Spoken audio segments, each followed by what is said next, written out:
presented by Agriculture Classes Morena. Please subscribe my channel. Chapter 12 अंक 4 पौध प्रसारण की विधियां। नमस्कार दोस्तों, मैं नरेंद्र सिंह एग्रीकल्चर क्लासेस मुरैना से आप सभी का एक बार फिर से स्वागत करता हूं। आज के इस वीडियो में मैं आपके लिए फसल उत्पादन का 12वां चैप्टर जो पौध प्रसारण की विधियां हैं उसका मैं वीडियो आपके लिए भेज रहा हूं। वीडियो को भेजने से पहले मैं आपसे निवेदन करता हूं कि आप मेरे वीडियो को ज़्यादा से ज़्यादा शेयर करें, लाइक और कमेंट भी मुझे भेजते रहें और मेरे चैनल को सब्सक्राइब जरूर कर लें, जिससे अधिक से अधिक वीडियो आपको मिलते रहेंगे। मैं आशा करता हूं कि मेरे द्वारा जो वीडियो आपके लिए भेजे जा रहे हैं वो आपके आगामी परीक्षाओं में 100% तक सफलता दिलवाने में आपकी मदद करेंगे और आप भी मन लगा के पढ़ाई करें।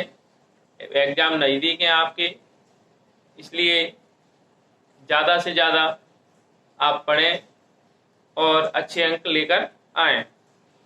तो आज चलो शुरू करते हैं। आज के इस वीडियो में मैं आपको अंक 4, मैंने आपको 5 अंक के 3 चैप्टर करा चुका हूं और 4 अंक के चैप्टर मैंने भी करा चुका हूं, पहला, चौथा और ये 8वां, और आज हम चैप्टर कर रहे हैं 12।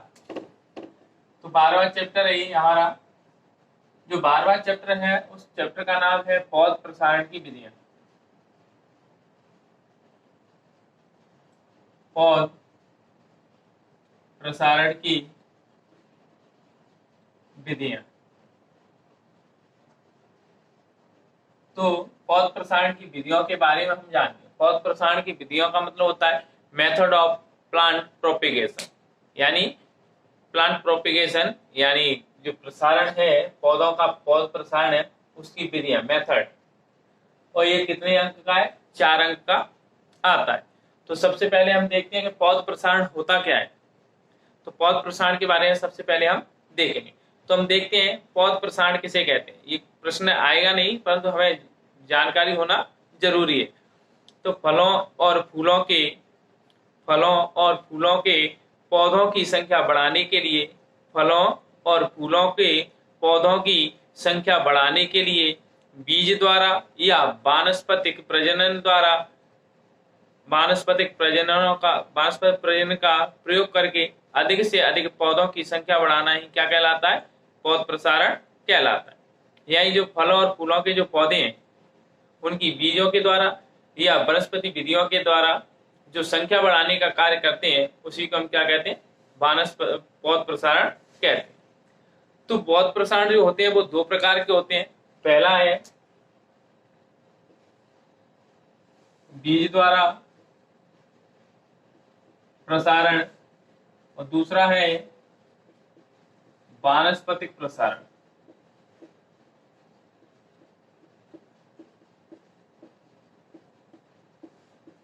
एक तो कौन सा है? बीज द्वारा प्रसारण और एक है वानस्पतिक प्रसारण। जो बीज द्वारा प्रसारण होता है उसको हम लैंगिक प्रसारण कहते हैं। कौन सा प्रसारण कहते हैं? लैंगिक प्रसारण कहते हैं। और जो वानस्पतिक प्रसारण होता है उसको हम अलैंगिक प्रसारण के नाम से जानते हैं।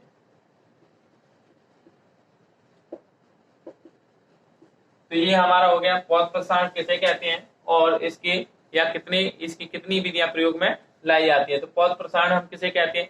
फलों और फूलों के पौधों की संख्या बढ़ाने के लिए बीज या वानस्पतिक पौध तरीकों का प्रयोग करना ही क्या कहलाता है?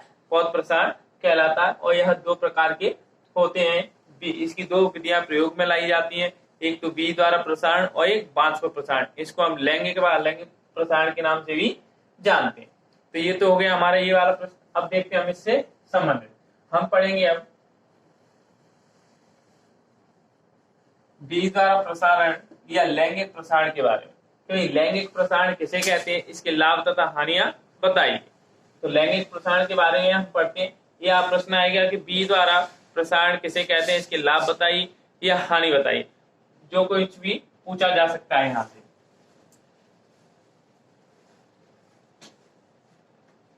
तो हम देखते हैं बीज द्वारा प्रसारण।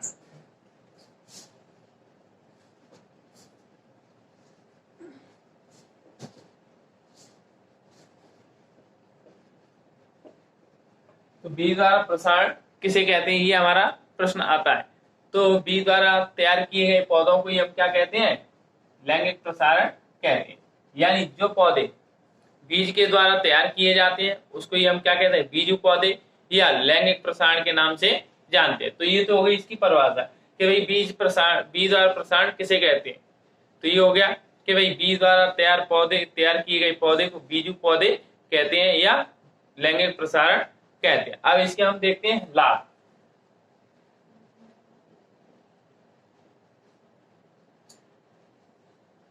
इसका लाभ देखते हैं कि भाई लैंगिक प्रसारण के लाभ क्या हैं, ये क्या, इससे क्या लाभ होंगे। तो लैंगिक प्रसारण का क्या लाभ है, तो यह एक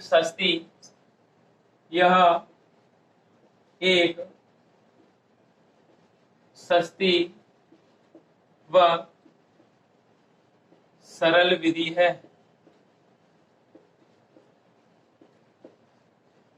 जो बीज द्वारा जो प्रसारण होता है वो कैसी विधि है, एक सस्ती और सरल विधि है। क्योंकि अगर बीज है, बीज को हम क्या है आसानी से जमीन में डाल सकते हैं, और कैसी है ये सरल विधि है, ये आसानी से कोई भी व्यक्ति कर सकता है। दूसरा, जो बीज द्वारा जो पौधे प्राप्त होते हैं उनका जीवन काल कैसा होता है, अधिक होता है। यानी इनका जीवन काल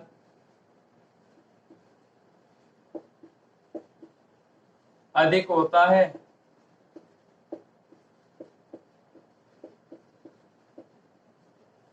जो बीज द्वारा जो हमें पौधे प्राप्त होते हैं उनका जीवन काल कैसा होता है, अधिक होता है। तीसरा पॉइंट, पेड़ों पर फल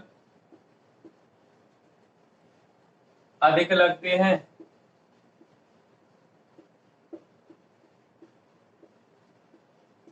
जो बीज द्वारा प्रसारण है उसमें जो पेड़ होते हैं, पेड़ों पर फल कैसे लगते हैं, अधिक मात्रा में, यानी अधिक संख्या में पेड़ों पर फल लगते हैं। नंबर 4, पेड़ों का आकार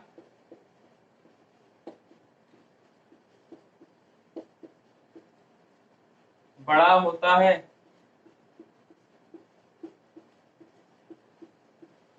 जो बीज द्वारा जो पेड़ लगाए जाते हैं उनका आकार कैसा होता है, ज्यादा बड़ा होता है। ये कैसे होते हैं, बड़े बड़े पेड़ों के रूप में हमें मिलते हैं जो बीज द्वारा जो पौधे लगाए जाते हैं। अगला है 5वां पॉइंट, इन पौधों में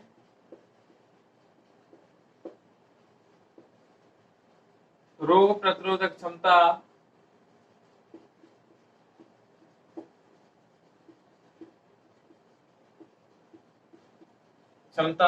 अधिक होती है। जो बीज पौधे होते हैं, जो बीज के द्वारा या लैंगिक प्रसारण के द्वारा जो पौधे लगाए जाते हैं उनमें रोग प्रतिरोधक क्षमता कैसी होती है, अधिक होती है। तो ये तो हो गए इसके लाभ। साथ में पहले मैं हानि आपको बता दूं, उसके बाद मैं समझा दूंगा आपको। हेडिंग बनाएंगे हानि, या तो वो लाभ पूछेगा या हानि पूछेगा, कोई भी एक आपसे पूछ सकता है। तो देखें, जो बीज द्वारा जो पौधे होते हैं, बीज द्वारा प्राप्त पौधे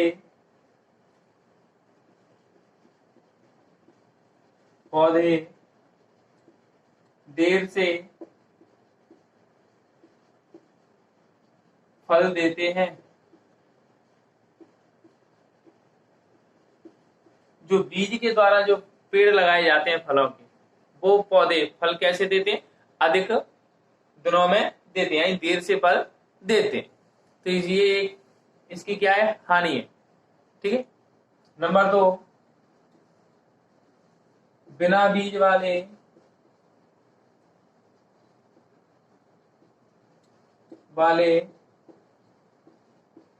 पौधों का प्रसारण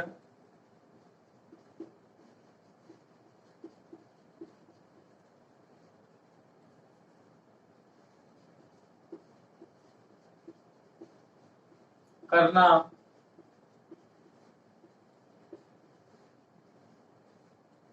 करना संभव नहीं है।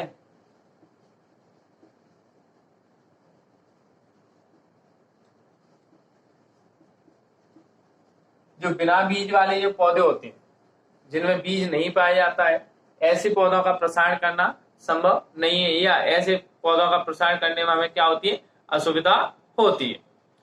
जैसे मान के चले केला, केला में बीज नहीं पाया जाता है।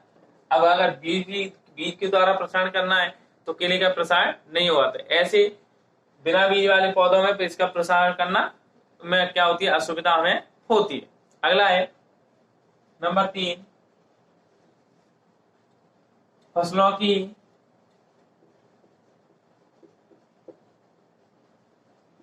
किस्म पीढ़ी दर पीढ़ी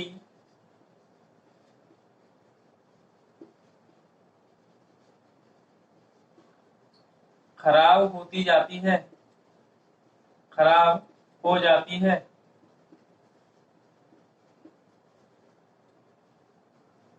जो फल है,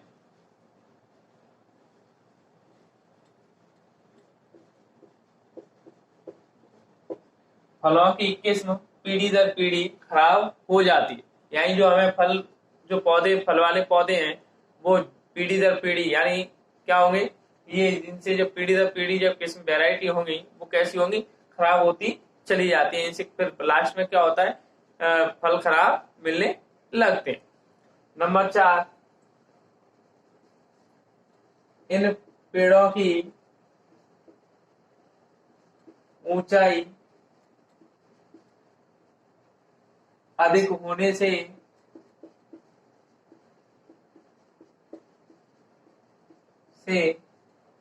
कटाई छटाई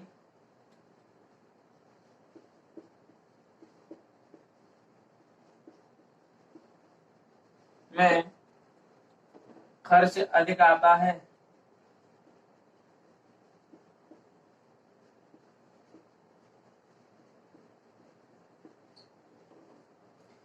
यानी इन पेड़ों की ऊंचाई कैसी होती है, अधिक ऊंची होती है, क्योंकि जो बीजू पौधे होते हैं ज्यादा बड़े होते हैं, आकार में ऊंचे होते हैं। तो ऐसे पौधों की ऊंचाई अधिक होने से जो कटाई छटाई का कार्य करते हैं उसमें क्या होती है, एक तो असुविधा होती है, दूसरा इस पे ज्यादा पैसा खर्च करना पड़ता है।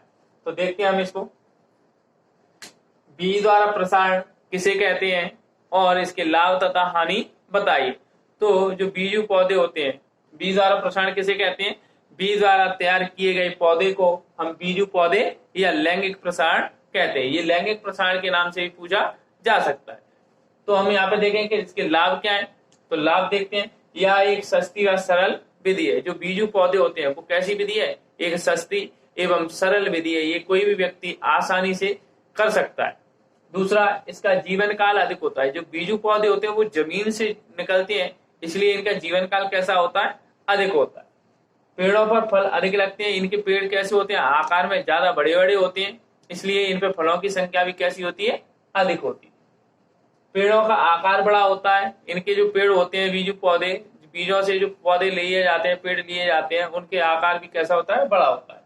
इन पौधों में रोग प्रतिरोधक क्षमता अधिक होती है, क्योंकि ये जमीन से जुड़े हुए रहते हैं, इनकी जड़ें मजबूत होती हैं, इसलिए इनमें रोगों से लड़ने की शक्ति भी अधिक होती है। इसके बाद देखते हैं तो ये हानि क्या है। तो बीज द्वारा प्राप्त पौधे देर से फल देते हैं। जो बीज के द्वारा जो पौधे हम फल के लिए तैयार कर रहे हैं वो कम से कम 8 से 10 साल में अच्छे ढंग से फल देते हैं, यानी अपनी पूरी उपज अच्छे ढंग से जो उपज तैयार लेना है फलों की, तो वो 8 से 10 साल में फल की उपज दे पाते हैं। बिना बीज वाले पौधों का प्रसारण करना संभव नहीं। अगर कोई पौधा ऐसा है जिसका बीज ही नहीं हो तो ऐसे पौधों का प्रसारण हम इसके द्वारा नहीं कर सकते हैं। जैसे केला, फलों की किस्म पीढ़ी दर पीढ़ी खराब होती जाती है। जो फलों की क्वालिटी है वो पीढ़ी दर पीढ़ी कैसी होती जाती है, खराब होती जाती है, बाद में वो हल्की क्वालिटी के हो जाते हैं। इन पेड़ों की ऊंचाई अधिक होने की वजह से। चौथा पॉइंट है कि जो पौधे हैं इनकी ऊंचाई अधिक होती है, फैलाव अधिक होता है, इसलिए समय समय पर जब हम पेड़ों की कटाई छटाई करनी पड़ती है तो उस समय हमें क्या है, असुविधा होती है या हमें खर्च अधिक करना पड़ता है, यानी पैसा अधिक खर्च करना पड़ता है। आशा करता हूं ये प्रश्न आपको समझ में आया होगा। और इसके बाद हम देखते हैं अगला प्रश्न। वैसे सेम ऐसे ही यही ऐसा ही प्रश्न है। अगला ये था हमारा, यानी लैंगिक प्रसारण पौध प्रसारण की दो विधियां थी जिनमें हमने पहली विधि पढ़ ली है, लैंगिक प्रसारण या बीज द्वारा प्रसारण। अब हम देखते हैं वानस्पतिक प्रसारण। वानस्पतिक प्रसारण या अलैंगिक प्रसारण।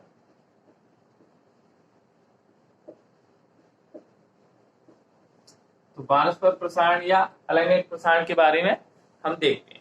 तो ये वानस्पतिक प्रसारण या अलैंगिक प्रसारण कहते कैसे हैं और इसके लाभ क्या होते हैं तथा हानि क्या होती है। तो बीजों के अतिरिक्त, जो बीज होते हैं उनके अतिरिक्त जो पौधों के कायिक भाग है, कायिक का मतलब शारीरिक भाग है, जैसे जड़ है, तना है, पत्ती है एवं कलिकाएं आदि से हम नए पौधों का निर्माण करना ही क्या कहलाता है, वानस्पतिक प्रसारण कहलाता है।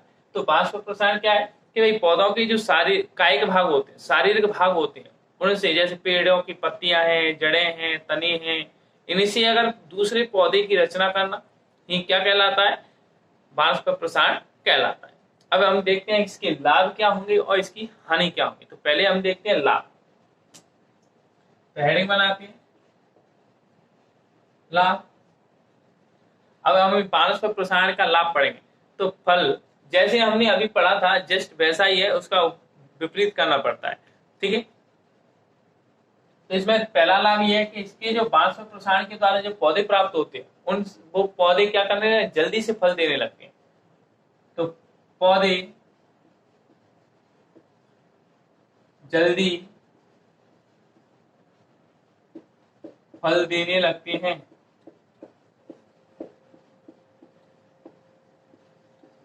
वानस्पतिक प्रसारण का पहला लाभ क्या है कि वानस्पतिक प्रसारण के द्वारा अगर हमने फलों के पौधे लगाए हैं तो वो उनसे हमें क्या होता है, जल्दी से फल मिलता आरंभ हो जाता है, इसलिए हमें आय भी प्राप्त होने लगती है। दूसरा कृंतन। कृंतन का मतलब होता है कटाई छटाई। पुस्तक में कटाई छटाई कौमा दवाओं का छिड़काव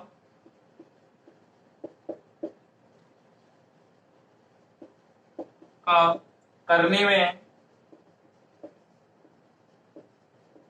आसानी रहती है।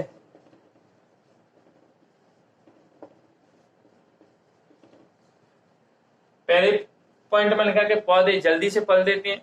दूसरे में हम कह रहे हैं कि कृंतन यानी कटाई छटाई करनी है, पौधों पर दवाइयों का स्प्रे करने में सुविधा रहती है, क्योंकि ये पौधे कैसे होते हैं, छोटे आकार के होते हैं। जब छोटे आकार का पौधा होता है, जो वानस्पतिक प्रसारण के द्वारा जब पौधे प्राप्त होते हैं कैसे होते हैं, छोटे आकार के होते हैं, और जिससे हम उनकी कटाई छटाई आसानी से कर सकते हैं और उनके ऊपर दवाओं का स्प्रे भी कर सकते हैं, ठीक है। नंबर 3, इस विधि द्वारा निम्न श्रेणी के वृक्षों को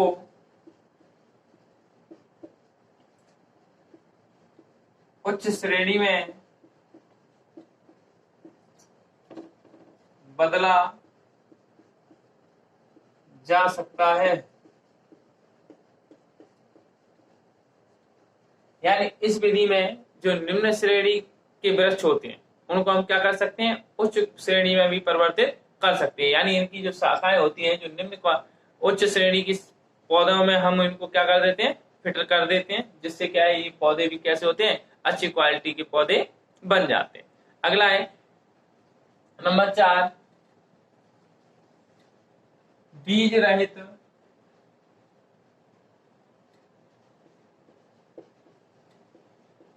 पौधों का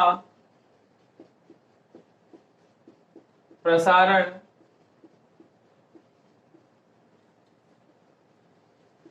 आसानी से किया जा सकता है।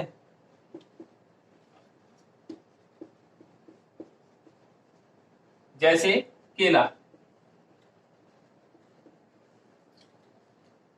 अगला पॉइंट क्या है, बीज रहित पौधे, यानी ऐसे पौधे जिनके बीज नहीं होते हैं, ऐसे पौधों का भी हम प्रसारण आसानी से कर सके, यानी ऐसे पौधों को भी हम क्या कर सकते हैं, उगा सकते हैं। तो वो किस विधि के द्वारा, वानस्पतिक विधि या लैंगिक प्रजनन के द्वारा, अलैंगिक के द्वारा ही हम क्या कर सकते हैं, ऐसी विधियों को ला सकते हैं। जैसे केले के पौधे में बीज नहीं होता है तो अगर उगाएंगे कैसे, तो वानस्पतिक विधि के द्वारा हम उसको उगा सकते हैं। ठीक है, अब देखते हैं इसकी हानि।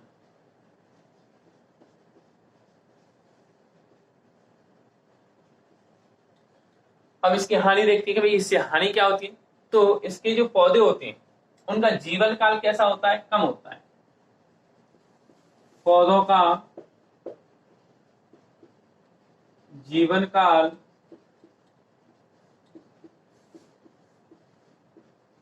कम होता है।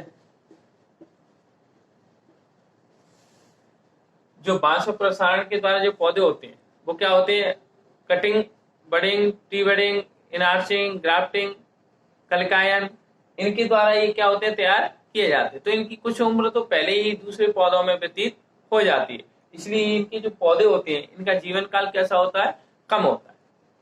ठीक है, तो पहला पॉइंट था कि पौधों का जीवन काल कम होता है। नंबर 2, इस विधि से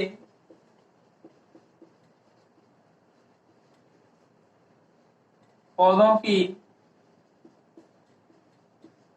नई जाति का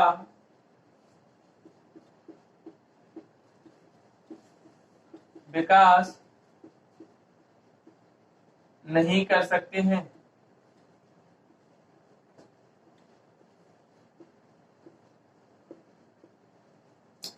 इस विधि से, यानी इस विधि से पौधों की नई जाति उत्पन्न नहीं की जा सकती है। अगर आप पौधों की नई जातियां बनाना चाहते हो तो बांस प्रसारण के द्वारा नई जाति तैयार नहीं की जा सकती। ठीक है, नंबर 3, इस विधि में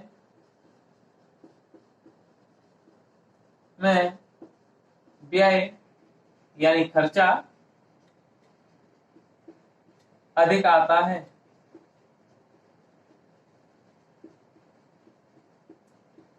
इस विधि में क्या होता है, पौधों की कटिंग करने में, यानी उनमें जो खर्चा है, उनको जड़ें विकसित करने में हार्मोन्स वगैरह डालनी पड़ती हैं, तो उससे इस विधि में क्या होता है, खर्चा अधिक आता है। नंबर 4, यह विधि सभी पौधों में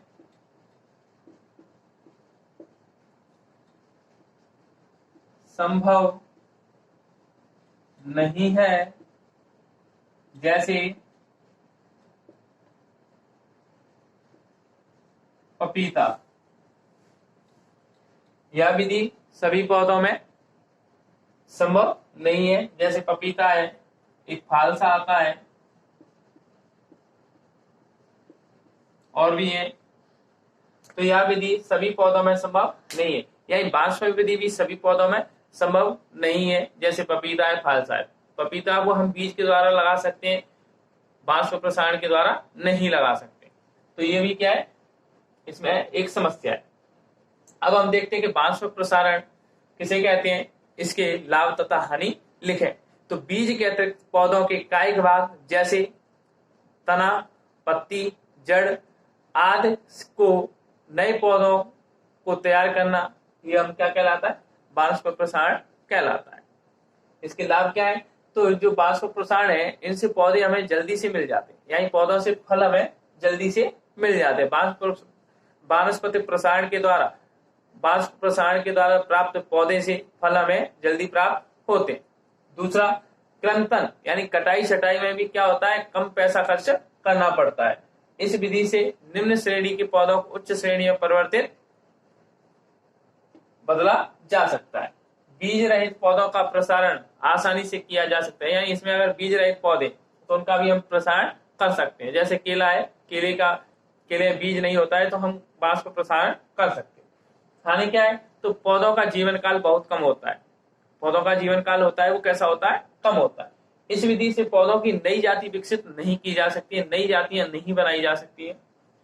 इस विधि में व्यय कम आता है, यानी इस विधि में क्या खर्चा जो होता है वो कैसा आता है, खर्चा कैसा आता है, अधिक आता है। इस विधि में जो खर्चा होता है वो कैसा होता है, अधिक आता है। इस विधि से सभी पौधों यह विधि सभी पौधों में संभव नहीं होती है। जैसे पपीता है, फालसा है, इनमें बीज के द्वारा इनका प्रसारण होता है, वानस्पतिक प्रसारण इनमें नहीं किया जा सकता है। तो ये भी एक प्रकार की हानि है। आशा करता हूं आपको समझ में आया होगा। आप एक बार पूरा का पूरा यहाँ पे देख सकते हैं, स्क्रीनशॉट भी ले सकते हैं जिससे आप बाद में लिख पाए।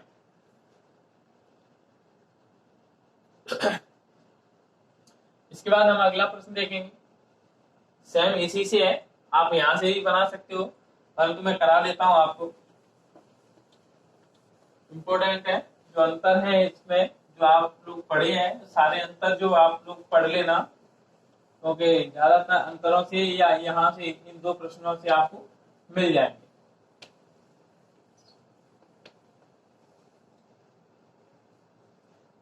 तो जो अगला प्रश्न है वो है हमारा, बीज द्वारा प्रसारण अथवा वानस्पतिक प्रसारण में अंतर बताइए। यानी लैंगिक अथवा अलैंगिक प्रसारण में क्या करना है, अंतर बताना है। एक साइड में हम लिखेंगे लैंगिक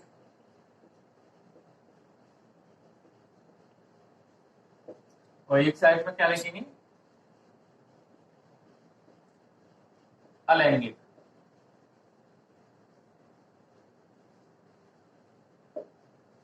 तो लैंगिक प्रसारण तथा अलैंगिक प्रसारण में क्या बताना है, आपको अंतर बताना है। तो जो लैंगिक प्रसारण होता है उसमें तो लैंगिक क्रियाएं होती हैं, लिखेंगे लैंगिक प्रसारण में लैंगिक क्रियाएं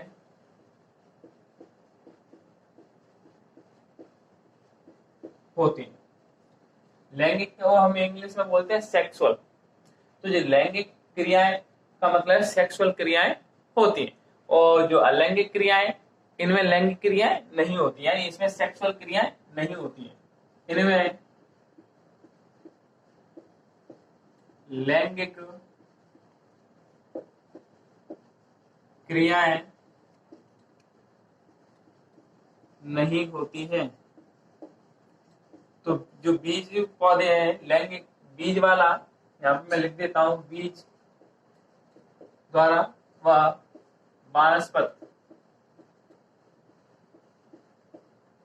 तो बीज द्वारा जो बीज वाले पौधे होते हैं, जो बीज से तैयार किए जाते हैं, उनमें लैंगिक क्रियाएं होती हैं, और जो वनस्पति से तैयार किए जाते हैं उनमें लैंगिक क्रियाएं नहीं होती, यानी इनमें सेक्सुअल क्रियाएं होती हैं और इनमें सेक्सुअल क्रियाएं नहीं होती हैं। कैसे होते हैं, असेक्सुअल होते हैं। दूसरा है, आपने अभी मैंने बताया था कि जो बीज वाले पौधे होते हैं उनसे हमें जो उनके जो पेड़ है उनसे हमें फल कैसे मिलते हैं, देर से प्राप्त होते हैं। तो बीज फल कैसे हैं, फल देर से प्राप्त होते हैं। जो बीज वाले पौधे हैं उनसे फल हमें देर से प्राप्त होते हैं, और वानस्पतिक प्रसारण में फल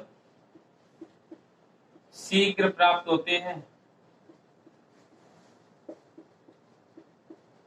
इनमें क्या फल जल्दी से प्राप्त होते हैं, यानी 3 से 4 साल में हमें फल प्राप्त होते हैं, इसमें 8 से 10 साल में फल प्राप्त होते हैं। ठीक है। नंबर 3, इसमें एक बीज पत्री व द्विबीजपत्री है। इसमें क्या होता है, इसमें एक बीजपत्री व द्विबीजपत्री पौधों का प्रवर्धन होता है, यानी इसमें जो बीज द्वारा प्रसारण होता है इसमें एक बीजपत्री पौधे होंगे या द्विबीजपत्री पौधे होंगे, दोनों का ही क्या होगा, प्रसारण होता है। पौधों का प्रसारण होता है, और इसमें केवल द्विबीजपत्रीय पौधों का प्रसारण होता है।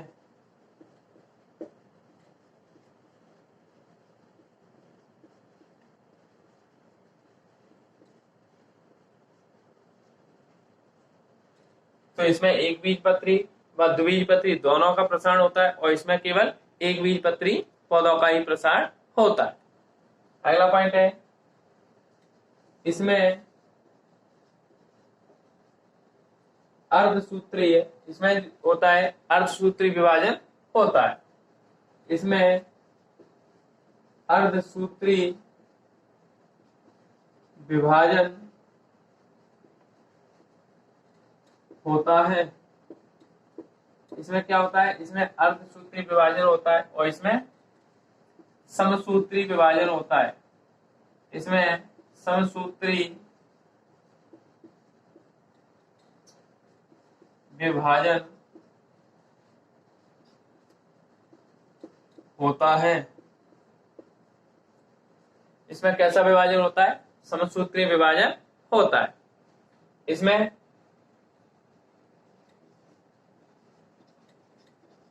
इसमें तकनीकी ज्ञान की ज्यादा आवश्यकता नहीं होती है। और इसमें लिखेंगे, इसमें तकनीकी ज्ञान की ज्यादा आवश्यकता होती है। इसमें तकनीकी ज्ञान की ज्यादा आवश्यकता होती है। यानी सेम उधर का जो पॉइंट है वो इधर है। इसमें तकनीकी ज्ञान की ज्यादा आवश्यकता नहीं होती, इसमें होती है। देखते हैं द्वारा से, बी द्वारा प्रसारण या बाष्प प्रसारण में अंतर लिखिए, या लैंगिक प्रसारण तथा अलैंगिक प्रसारण में क्या करना है, अंतर लिखना है। तो जो बी द्वारा जो प्रसारण होता है उनमें लैंगिक क्रियाएं होती हैं, जो बाष्प प्रसारण होता है उसमें अलैंगिक क्रियाएं होती है, यानी लैंगिक क्रियाएं नहीं होती। बी द्वारा जो फल होते हैं, पौधे होते हैं, उनसे फल कैसे हैं, देर से प्राप्त होते हैं। बाष्प प्रसारण में जो पौधे होते हैं उनसे फल जल्दी से प्राप्त होते हैं। इनमें एक बीजपत्री व द्विबीजपत्री दोनों ही पौधों का क्या होता है, प्रवर्धन या प्रसारण। प्रसारण का दूसरा नाम क्या होता है, प्रवर्धन भी होता है। तो प्रवर्धन होता है, और इसमें केवल द्विबीजपत्री पौधों का ही प्रवर्धन होता है। इसमें अर्धसूत्री विभाजन होता है और इसमें समसूत्री विभाजन होता है। जो बाष्प प्रसारण है उसमें समसूत्री होता है। जो बीज द्वारा पौधे हैं इनमें तकनीकी ज्ञान की आवश्यकता नहीं होती है। कोई भी व्यक्ति आसानी से बीज खेतों में या कहीं भी डाल सकता है और उसको उगा सकता है, जबकि प्रत्येक व्यक्ति वानस्पतिक प्रसारण नहीं कर सकता है। तो इसमें तकनीकी ज्ञान की ज्यादा आवश्यकता होती है। तो ये प्रश्न समाप्त है, और मैं आशा करता हूं कि आपको ये प्रश्न समझ में आया होगा और आपके एग्जाम में भी आ सकता है, तो आप लोग पढ़ें। इसके बाद अगला प्रश्न देखते हैं हम।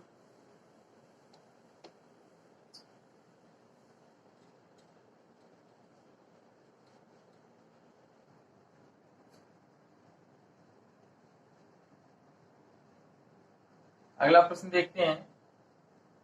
तो जो अगला प्रश्न है हमारा वो क्या है, कलम लगाना या कर्तन। कलम को ही हम कर्तन कहते हैं और कर्तन को इंग्लिश में बोलते हैं कटिंग। तो कलम, यहाँ पे मैं लिख देता हूं, कलम या कर्तन कोष्टक में कटिंग। तो ये प्रश्न है हमारा कि कलम या कर्तन किसे कहते हैं और कलम लगाते समय कौन कौन सी बातों का हमें ध्यान रखना चाहिए। तो हम देखते हैं कि कलम या कर्तन कहते कैसे हैं और इसका कैसे करते हैं कलम या कर्तन।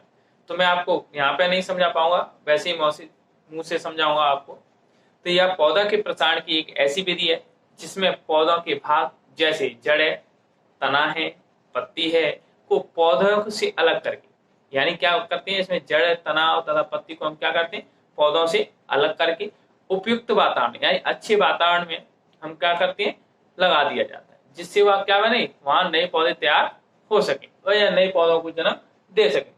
तो हम इसके लिए हम क्या करते हैं, पेंसिल के बराबर जो हमारी पेंसिल होती है, लकड़ी वाली पेंसिल होती है, सीज पेन, इतनी मोटी और 15 से 22 सेंटीमीटर लंबी कलम पेड़ की पकी हुई शाखाओं से लेते हैं। हम क्या करते हैं, पेंसिल जैसे जितनी मोटी, 15 से 22 सेंटीमीटर लंबी, पेड़ की पकी क्या लेते हैं, पकी हुई शाखा लेना चाहिए। कलम काटते समय यह ध्यान रखना चाहिए कि ऊपर का जो सिरा होता है, जो ऊपर का ये सिरा होता है वो कैसा होना चाहिए, तिरछा होना चाहिए, यानी ढलवा होना चाहिए। जैसे जो बारिश की बूंदें इसके ऊपर गिरेंगी वो अंदर न जाते हुए नीचे की तरफ, और नीचे का सिरा कैसा होना चाहिए, गोल होना चाहिए।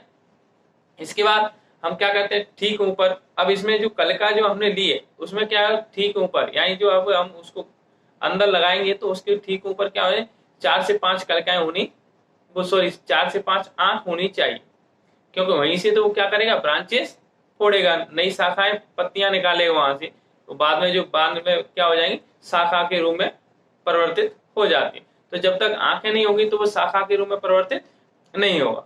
तो इसको हम क्या करते हैं, तो आंख होनी चाहिए। कलम का 2/3 भाग, कलम का 2/3 भाग हम क्या करेंगे, जमीन में दबा देते हैं और थोड़ा सा तिरछा लगाना चाहिए। और इसके लिए हम क्या करते हैं, बालू वाली मिट्टी में हम इसे ज्यादातर लगाते हैं। और कलम को हमें कब लगाना चाहिए, तो वर्षा ऋतु में हमें कलम को लगाना चाहिए, या हमें कब लगाना चाहिए कि फरवरी में, फरवरी मार्च में भी हम इसे लगा सकते हैं। ठीक है, तो ये तो बात हो गई कलम या कटिंग की। इसके बाद बात हम करते हैं कि कलम लगाते समय किन किन बातों का ध्यान होना चाहिए, तो हमें कौन कौन सी सावधानी रखनी चाहिए कलम लगाते समय, तो वो हम देखते हैं। कलम लगाते समय हमें एक सावधानी तो ये रखनी चाहिए कि कलम की जो मोटाई होती है, कलम की जो मोटाई है वो पेंसिल की मोटाई के बराबर होनी चाहिए। तो लिखेंगे हम, कलम की मोटाई पेंसिल कोष्ठक में या 0.5 सेंटीमीटर की होनी चाहिए।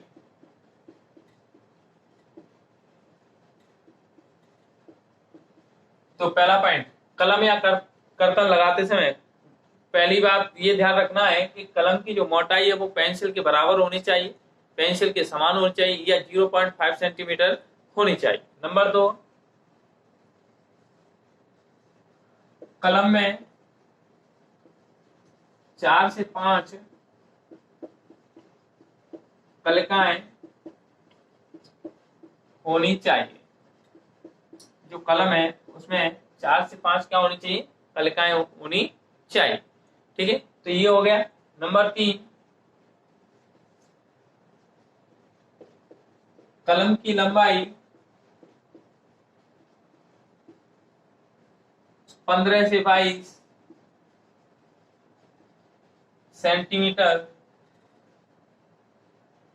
होनी चाहिए, यानी जो कलम की लंबाई हो 15 से 22 सेंटीमीटर के मध्य में होनी चाहिए। तो ये हो गया हमारा तीसरा पॉइंट।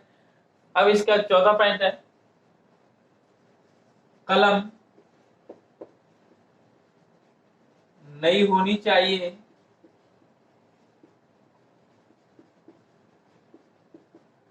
जिसकी कैम्बियम क्रियाशील हो।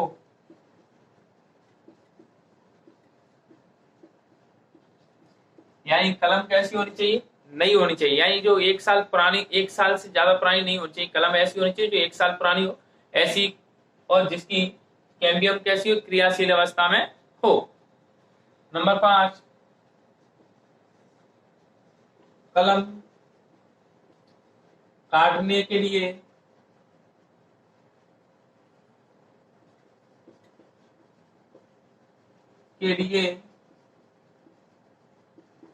हमें ऋण केटियर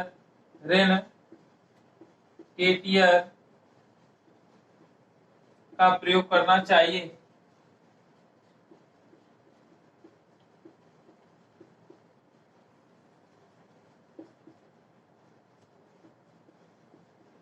कलम काटने के लिए किसका प्रयोग करना चाहिए, ऋण कैटियर का प्रयोग करना चाहिए। और एक पॉइंट और लिख सकते हैं हम,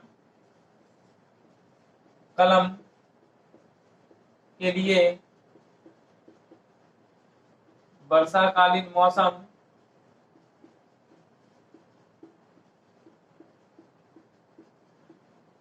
उपयुक्त होता है।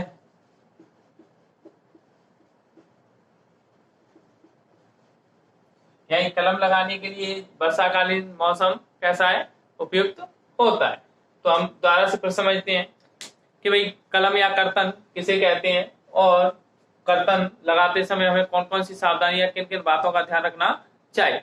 तो यह पौधा के प्रसारण की एक ऐसी विधि है कर्तन या कलम या कटिंग पौधों के प्रसारण की एक ऐसी विधि है जिसमें पौधों के भागों जैसे जड़ें, तना है, पत्तियां हैं, उनके द्वारा हम क्या करते हैं, इनको हम पौधे से अलग करके और उपयुक्त वातावरण में क्या करते हैं, लगा देते हैं, जिससे वहां पर क्या होते हैं, नए पौधे, ये क्या करते हैं, नए पौधों को जन्म दे सके।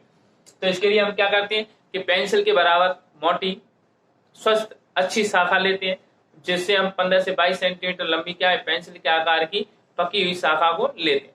और कलम काटते समय यह ध्यान रखना चाहिए कि ऊपर के कलम काटते समय हमें क्या ध्यान रखना चाहिए कि जो ऊपर का सिरा है वो कैसा ढलानदार होना चाहिए, ढलवा होना चाहिए, और नीचे कैसा होता है, गोल होता है। ठीक है। इसके बाद हम क्या करते हैं, कलम हमने बना ली, कलम बनाने के बाद हम क्या है, बालू और मिट्टी वाली जमीन पर इसको क्या करते हैं, लगाते हैं।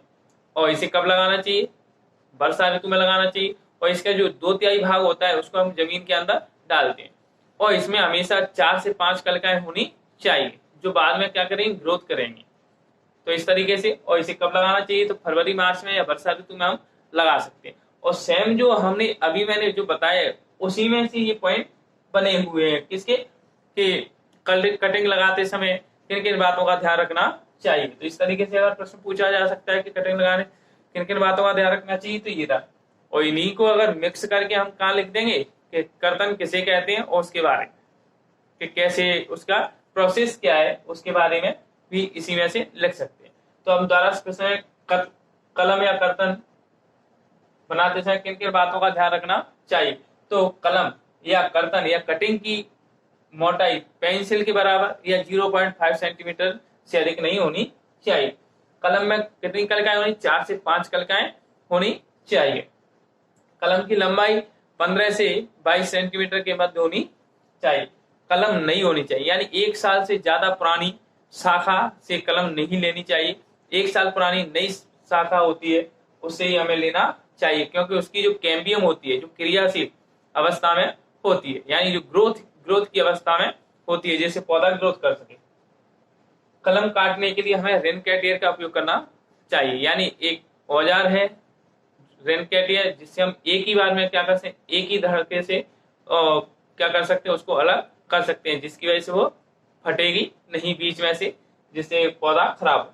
कलम के लिए वर्षाकालीन मौसम उपयुक्त, यानी कलम लगाने के लिए जो सबसे अच्छा मौसम वो कब है, वर्षाकालीन मौसम माना जाता है। तो ये था प्रश्न, और आशा करता हूं कि आपको ये समझ में आया होगा।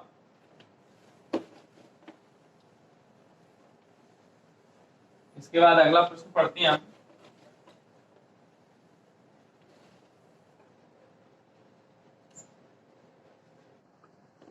अगला प्रश्न क्या है, अगला प्रश्न पढ़ते हैं हम, कलम और दाब कलम में अंतर बताइए। यही कलम जो अभी हमने पढ़ा था, कलम को हम इंग्लिश में क्या बोलते हैं, कटिंग,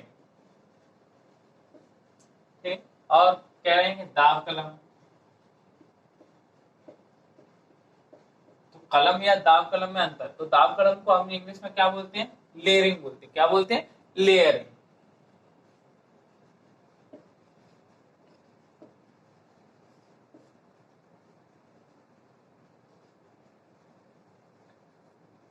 तो हम बात कर रहे हैं कि कलम या कटिंग या कर्तन तथा दाब कलम में अंतर बताइए।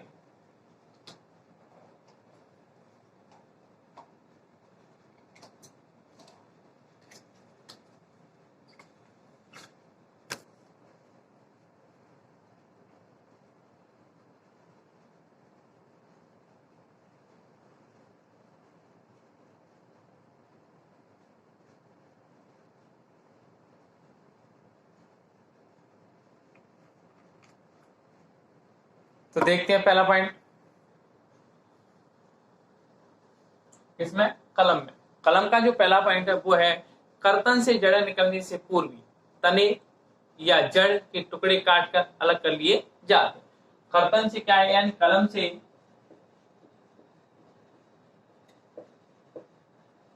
जड़ें निकलने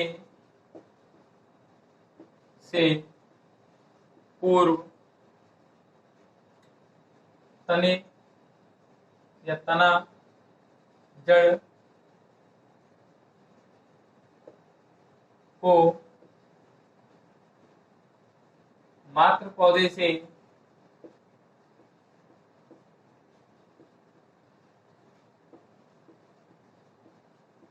अलग कर लेते हैं।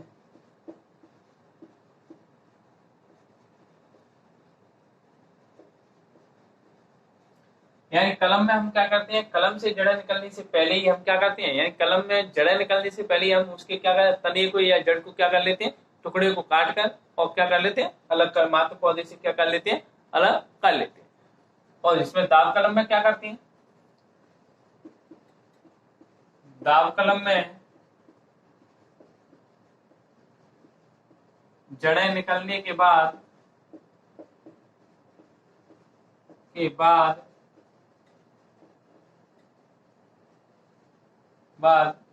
मात्र पौधे से अलग करते हैं।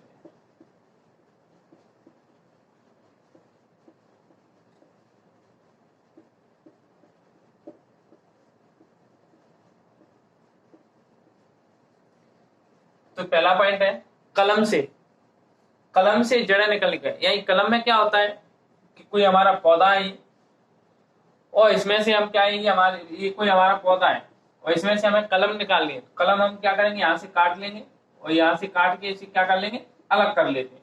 और इसको क्या करेंगे, तना हो या जड़ हो को मात्र पौधे से अलग कर लेते हैं और कहीं जाके जो रेत है, बालू है, उसमें हम इसे क्या कर लेते हैं, लगा देते हैं। जो अभी हमने जस्ट पहले इसकी प्रोसेस अभी पढ़ी थी, इस तरीके से हम इसे लगा देते हैं। और ये इसकी जड़ें हैं वो यहाँ पे हम किसमें, मिट्टी में यहाँ पे ग्रोथ करवाते हैं। तो ये तो होता है कलम में। दाब कलम में क्या होता है, दाब कलम में जैसे ये कोई पौधा है, ये कोई पौधा है, अब हम क्या करेंगे, या तो इस तरीके का कोई पौधा हो जो जमीन के नजदीक से गुजरता हो तो हम यहाँ पे इसकी लेयरिंग कर सकते हैं, या फिर यहाँ पे कर सकते हैं आसमान में, हवा में, तो एयर लेयरिंग भी होती है एक, ठीक है। तो हम यहाँ पे या यहाँ पे कर रहे हैं, जमीन के नजदीक कोई ऐसी शाखा है जो जमीन मुड़ जाती हो और जमीन के नजदीक से निकल जाती है, तो हम यहाँ पे क्या कर सकते हैं, इसकी लेयरिंग कर सकते हैं। नहीं तो हम एयर लेयरिंग कर सकते हैं। इसमें यहाँ पे क्या करेंगे, इसकी छाल को हटाएंगे, छाल को हटाने के बाद और यहाँ पे क्या करेंगे, मॉस, और मॉस मतलब होती है कि दलदली जगह की, यानी घास फूस, तालाब की मिट्टी भी बोल सकते हैं, जहाँ पे क्या ह्यूमस पाए जाते हैं और घास फूस की भी पाया जाता है। ऐसी मिट्टी को लाके हम क्या करते हैं, इसके ऊपर बांध देते हैं, ऊपर से टाट या पूरी लिपेट देते हैं और ऊपर से क्या करते हैं, रस्सी की सहायता से बांध देते हैं। बांधने के बाद यहाँ से क्या होगा, ये पौधे में ही लगा रहेगा जब तक इसमें जड़ें विकसित नहीं हो जाती, तब तक ये मात्र पौधे के साथ ही जुड़ा रहता है। तब तक ये क्या होगा, मात्र पौधे के साथ ही जुड़ा रहता है। और ये ऐसा किसमें किया जाता है, दाब कलम में या लेयरिंग में किया जाता है। ठीक है, पहला पॉइंट समझ में आया होगा आपको। तो ये तो था हमारा पहला पॉइंट। इसके बाद दूसरा पॉइंट देखते हैं। इसमें जो पौधे के भाग होते हैं, जैसे तना है, जड़ है, मात्र पौधे से अलग करके लगाए जाते हैं। इसमें जो पौधे होते हैं वो क्या होते हैं, मात्र पौधे से अलग करके लगाए जाते हैं और इसमें मात्र पौधे में लगे रहने दिए जाते हैं। ठीक है, इसमें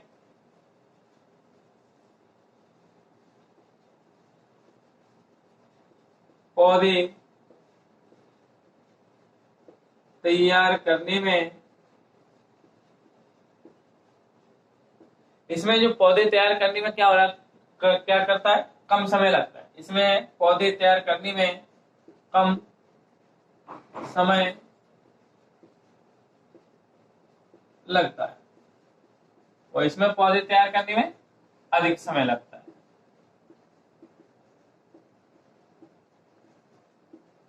तो जो कलम है उसमें पौधे तैयार करने में क्या लगता है, कम समय लगता है, और दाब कलम में पौधे तैयार करने में क्या करता है, अधिक समय लगता है। नंबर 3, जो कलम के द्वारा जो पौधे प्राप्त होते हैं,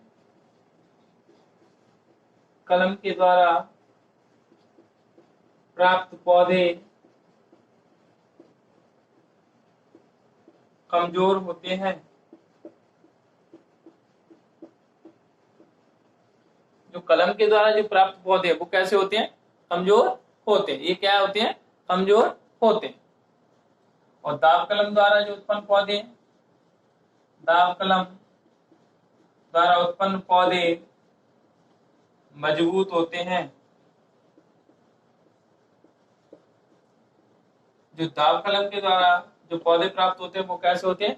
मजबूत पौधे प्राप्त होते हैं। तो ये क्या थे? जो कलम के द्वारा जो पौधे प्राप्त होते हैं वो कैसे होते हैं? कमजोर होते हैं। और जो दाब कलम के द्वारा जो पौधे प्राप्त होते हैं वो कैसे होते हैं? मजबूत होते हैं। अगला पॉइंट है कर्तन से जड़ें निकलने से पूर्व ही कर्तन से जड़ें निकलने के पूर्व ही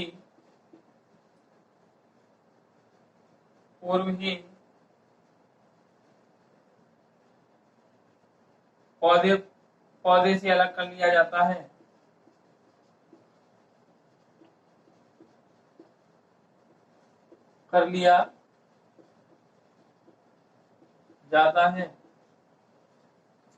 और इसमें शाखा को पौधे के साथ ही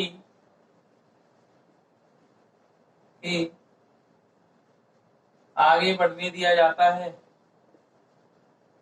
इसमें शाखा पौधे के साथ ही जड़ें विकसित करता है।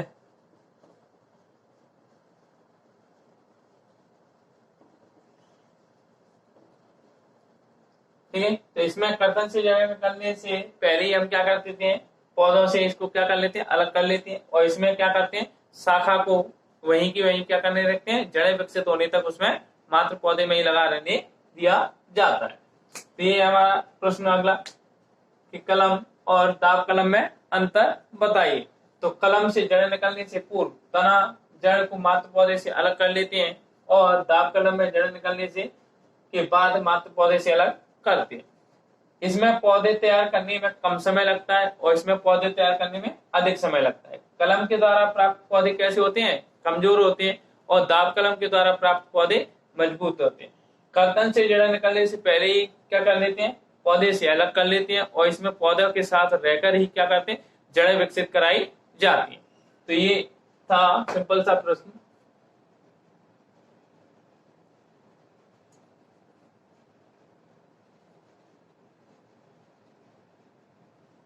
इसके बाद अगला प्रश्न देखेंगे हम।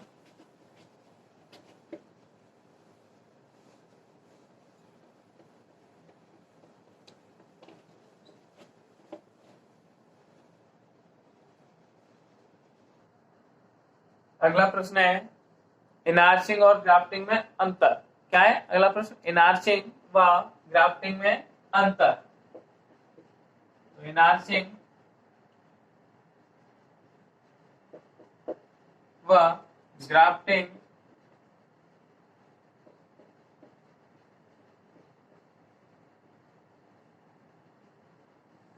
में अंतर बताइए। तो इनार्चिंग में जो पहला है, इस विधि में रोपण करते समय शाखा को पैतृक वृक्ष से अलग नहीं करते हैं। इस विधि में शाखा को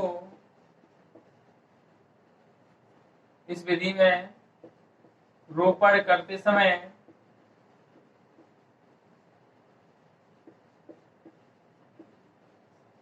शाखा को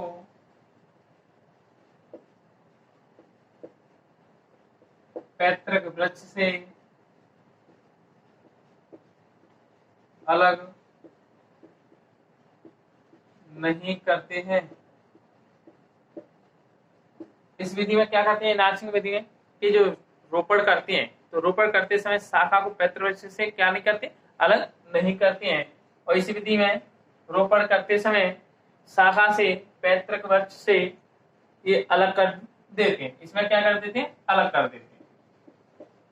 अलग कर देते हैं। भाषा वही दिखेगी। इस विधि में रोपण करते समय शाखा को पैतृक वृक्ष से अलग कर देते हैं।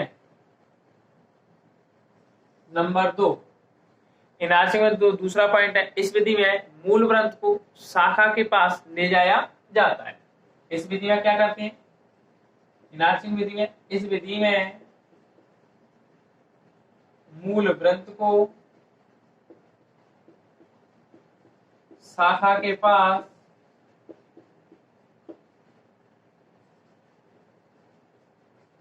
ले जाया जाता है। इस विधि में क्या करते हैं, मूल ग्रंथ को कहां ले जाते हैं, शाखा के पास ले जाते हैं, और इसमें शाखा को मूल ग्रंथ के पास ले आया जाता है।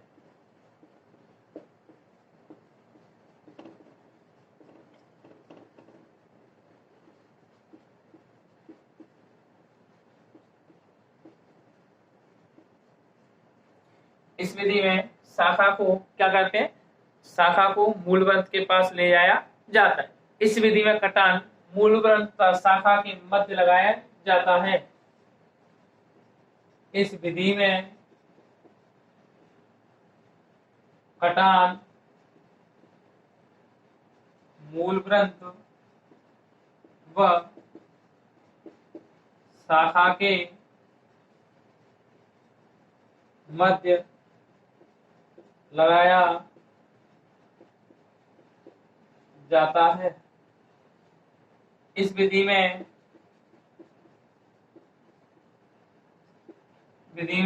कटान शाखा के निचले व मूल ग्रंथ के ऊपरी सिरे पर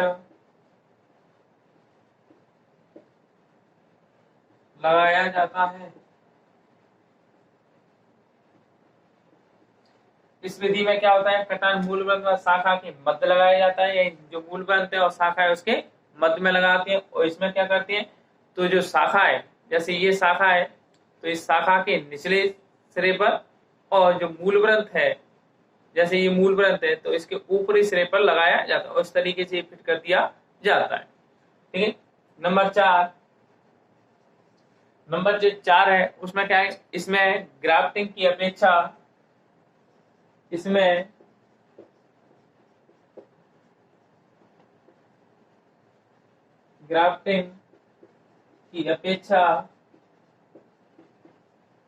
सफलता,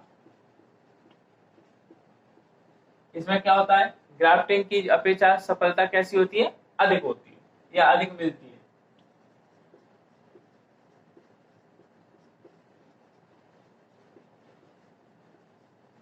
इसमें ग्राफ्टिंग की अपेक्षा सफलता अधिक मिलती है। और इसमें लिखेंगे, इसमें इनार्चिंग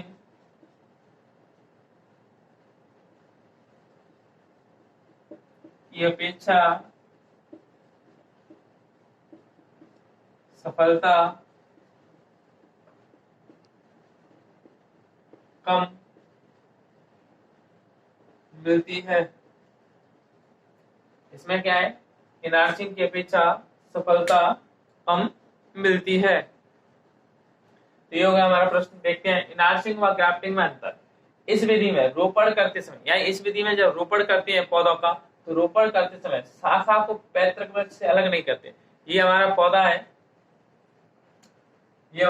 है, और ये शाखा है। इसमें अगर हम रोपण करते हैं तो इसमें क्या करते हैं, जैसे हमने यहाँ पे जड़ें विकसित करेंगे और शाखा को पैतृक से अलग नहीं करेंगे। इसको जब तक अलग नहीं करते हैं जब तक यहाँ पे क्या है, जड़ें विकसित ना हो जाए। और इसमें क्या करते हैं, इसमें अलग कर देते हैं, यानी हम पहले से क्या करेंगे, पौधे से इसको अलग कर लेंगे और अलग करके क्या कर देंगे, अलग लगा देंगे मिट्टी में। और यहाँ पे क्या करेंगे, जड़ें विकसित करते हैं, जैसे पिछले प्रश्न में भी हमने बताया था। इस विधि में मूल ग्रंथ को शाखा के पास ले जाया जाता है, यानी जो मूल ग्रंथ है, नीचे जो जड़ सहित मूल ग्रंथ क्या होता है और शाखा क्या होती है, तो जो जमीन से जुड़ा हुआ भाग है, ये बड़ा भाग, जो जड़ें जिनमें विकसित होती हैं, इसको तो हम बोलते हैं मूल ग्रंथ। और शाखा ये जो छोटा सा भाग, तो ये तो हो गया मूल ग्रंथ। अब हम बात कर रहे हैं कि इस विधि में मूल ग्रंथ को शाखा के पास ले जाया जाता है। यानी क्या होगा कि जो मूल ग्रंथ है उसको हम क्या करेंगे, शाखा के पास ले जाते हैं इस विधि में, ठीक है। और इस विधि में क्या करते हैं, शाखा को मूल ग्रंथ के पास ले जाया जाते हैं। कैसे, जैसे ये हमारा मूल ग्रंथ है, ये हमारा मूल ग्रंथ है और यहाँ कोई बगल में पौधा है जिसकी ये शाखा है, उसको हम लेकर कहा जाते हैं, या हम इस शाखा को यहाँ से काट के कहाँ ले जाते हैं, यहाँ पर ले जाते हैं। क्योंकि हम पहले ही कह रहे हैं कि इसमें क्या करते हैं, हम अलग कर लेते हैं, अलग कर लेते हैं। तो हम क्या करेंगे, ये हमारा मूल ग्रंथ है और मूल ग्रंथ कोई शाखा लेकर हम इसमें, और नीचे के प्रश्न में हमने पढ़ा था कि मूल ग्रंथ के ऊपरी सिरे पर लगाया और कटान लगाई जाती है। तो ये क्या है, कटान इसके मूल ग्रंथ के ऊपरी सिरे पर और इसके निचले सिरे पर इस तरीके से हम इसे फिट कर देते। इस विधि में कटान मूल ग्रंथ व शाखा के मध्य लगाया जाता है। इस विधि में क्या करते हैं, ये कोई पौधा है, इससे भी अलग नहीं करेंगे और इसकी जो शाखा है वो इस तरीके से हम इसमें फिट कर देते हैं।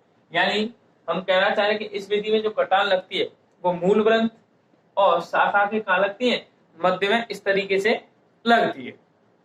और इसमें इस विधि में कटान शाखा के कहाँ लगती है, ऊपरी पे, वो सॉरी शाखा के निचली, ये हमारी शाखा है तो हम कटान कहाँ लगाएंगे, इस जगह पर, निचले सिरे पर, और मूल ग्रंथ के ऊपरी सिरे पर। तो मूल ग्रंथ का ऊपरी सिरा हो गया और इसको लेकर हम कहाँ फिट कर देंगे, इसमें आकर फिट कर देते हैं इस तरीके से, ठीक है। तो शाखा के निचले सिरे पर, मूल ग्रंथ के ऊपरी सिरे पर लगाते हैं। इसमें ग्राफ्टिंग की अपेक्षा सफलता अधिक मिलती है, यानी इसकी अपेक्षा इसमें सफलता अधिक मिलती है, क्योंकि ये पेड़ से जुड़कर क्या करती है, जड़ों का विकास करती है और ये पेड़ों से अलग करके जड़ों का विकास करती है, ठीक है। तो इसमें इनार्चिंग की अपेक्षा, तो हम लिखेंगे इसमें ग्राफ्टिंग की अपेक्षा सफलता अधिक मिलती है और इसमें इनार्चिंग की अपेक्षा सफलता कम मिलती है। इस प्रकार ये प्रश्न हमारा खत्म होता है। तो आज के लिए इतना ही, इस चैप्टर से हम इतने ही प्रश्न पढ़ेंगे और इन्हीं में से आपको कोई ना कोई प्रश्न मिल जाएगा जो आपके लिए 4 अंक का महत्वपूर्ण 4 अंक आपको दिलवाने का प्रयास मैं आपके लिए कर रहा हूँ। इन्हीं में से आपको प्रश्न जो मिल जाएंगे।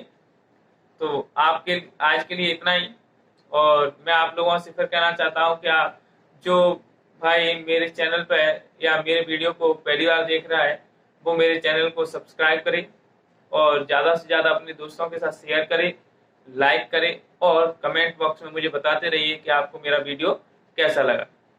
नमस्कार। अगर आपको मेरा वीडियो पसंद आया हो तो प्लीज़ सब्सक्राइब माई चैनल।